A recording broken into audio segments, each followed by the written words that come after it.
প্রিয় দর্শক, স্বাগত আমাদের নিয়মিত সাপ্তাহিক আয়োজন চায়না বুলেটিনে। আপনারা জানেন, চীন পৃথিবীর বৃহত্তম রাষ্ট্রগুলোর একটি। চীনের রাজনৈতিক, সমাজতান্ত্রিক, প্রশাসনিক বা কূটনৈতিক ঘটনাবহুল খবরগুলো বন্ধুপ্রতিম দেশ বাংলাদেশের দর্শকদের সাথে ভাগ করে নিতেই চায়না মিডিয়া গ্রুপ সিএমজির এই বিশেষ আয়োজন। সঙ্গে আছি আমি, তামান্না জেনিফার। জানিয়ে দিচ্ছি বিশেষ বিশেষ ঘটনার শিরোনাম। জাপানের নতুন প্রতিরক্ষা শ্বেতপত্রে চীনের হুমকি বক্তব্যের তীব্র নিন্দা চীনের। ফিলিপাইনের প্রতিরক্ষা দপ্তরের বিবৃতি চরম বিদ্বেষপূর্ণ রাজনৈতিক উস্কানি বলল চীন। ইবোলা মোকাবেলায় আফ্রিকান দেশগুলোর পাশে থাকবে চীন, জানালো চীনের পররাষ্ট্র মন্ত্রণালয়। ঢাকায় বাংলাদেশ চীন যৌথ আন্তর্জাতিক প্রশিক্ষণ ফোরাম এমওইউ স্বাক্ষর। জাপানের নতুন প্রতিরক্ষা শ্বেতপত্রে চীনকে ঘিরে উত্থাপিত তথাকথিত চীন হুমকি বক্তব্যের তীব্র নিন্দা জানিয়েছে চীন। মঙ্গলবার দেশটির প্রতিরক্ষা মন্ত্রণালয়ের মুখপাত্র ছেন শি বলেন, জাপান নিজেদের সামরিক শক্তি বৃদ্ধির ওপর থেকে নিষেধাজ্ঞা শিথিল করার অজুহাত হিসেবে এই বক্তব্যকে ব্যবহার করছে। ছেন শি বলেন, চীনা সামরিক বাহিনী সম্পর্কে শ্বেতপত্রে উত্থাপিত অভিযোগগুলো সম্পূর্ণ ভিত্তিহীন। এই ধরনের বক্তব্যের বিরুদ্ধে চীন তার তীব্র অসন্তোষ ও দৃঢ় বিরোধিতা জানাচ্ছে। সম্প্রতি জাপানের প্রতিরক্ষা মন্ত্রণালয় জাপানের প্রতিরক্ষা 2026 শীর্ষক শ্বেতপত্রে চীনের সামরিক কার্যকলাপকে জাপানের এখন পর্যন্ত সবচেয়ে বড় কৌশলগত চ্যালেঞ্জ এবং তাইওয়ান অঞ্চলের আশেপাশে চীনের সামরিক তৎপরতা গুরুতর বলে বর্ণনা করা হয়। এর প্রতিক্রিয়ায় ছেন শি শ্বেতপত্রটিকে মিথ্যা বিবরণে পরিপূর্ণ বলে অভিহিত করেন।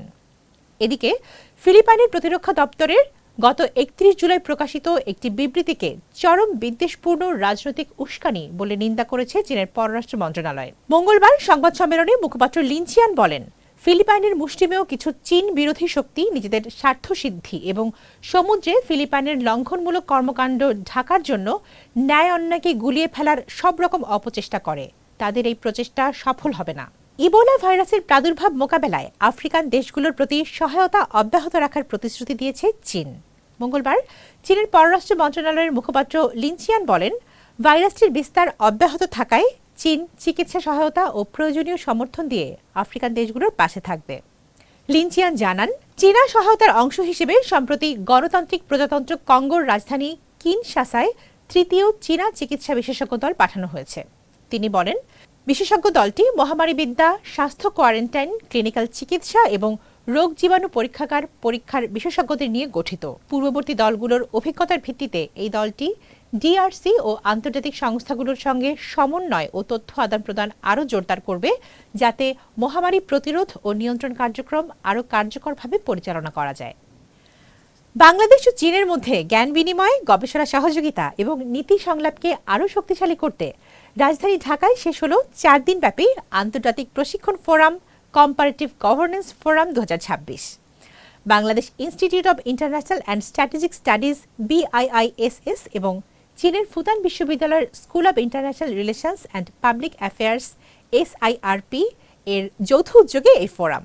উদ্বোধনী অনুষ্ঠানে প্রধান অতিথি প্রধানমন্ত্রীর পররাষ্ট্র মন্ত্রণালয়, দুর্যোগ ব্যবস্থাপনা ও ত্রাণ মন্ত্রণালয় এবং বেসামরিক বিমান পরিবহন ও পর্যটন মন্ত্রণালয়ের উপদেষ্টা হুমায়ুন কবির বলেন, আগামী দিনে বাংলাদেশ চীন বাণিজ্য, বিনিয়োগ, অবকাঠামো, প্রযুক্তি, শিক্ষা এবং গবেষণা সহ বিভিন্ন ক্ষেত্রে সহযোগিতা সম্প্রসারণের বড় সুযোগ রয়েছে। অনুষ্ঠানে বিশেষ অতিথি চীনের ফুতান বিশ্ববিদ্যালয়ের ভাইস প্রেসিডেন্ট অধ্যাপক ছেন চিমিন জানান, বাংলাদেশ ও চীনের মধ্যে শিক্ষা, গবেষণা এবং সুশাসন বিষয়ক সহযোগিতা ভবিষ্যতের অংশীদারত্বকে আরও শক্তিশালী করবে। এ সময় বাংলাদেশে নিযুক্ত চীনের রাষ্ট্রদূত ইয়াও ওয়েন দুই দেশের মধ্যে শিক্ষা, গবেষণা, উন্নয়ন এবং জননীতি খাতে সহযোগিতা ভবিষ্যতে আরও বিস্তৃত হবার আশাবাদ ব্যক্ত করেন। দর্শক, এই ছিল আমাদের এবারের আয়োজনে। আবারও দেখা হবে চীনের সমসাময়িক খবর নিয়ে আগামী সপ্তাহে একই দিন একই সময়ে।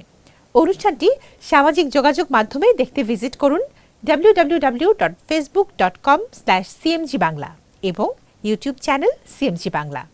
দেখার আমন্ত্রণ। চাই চিয়েন।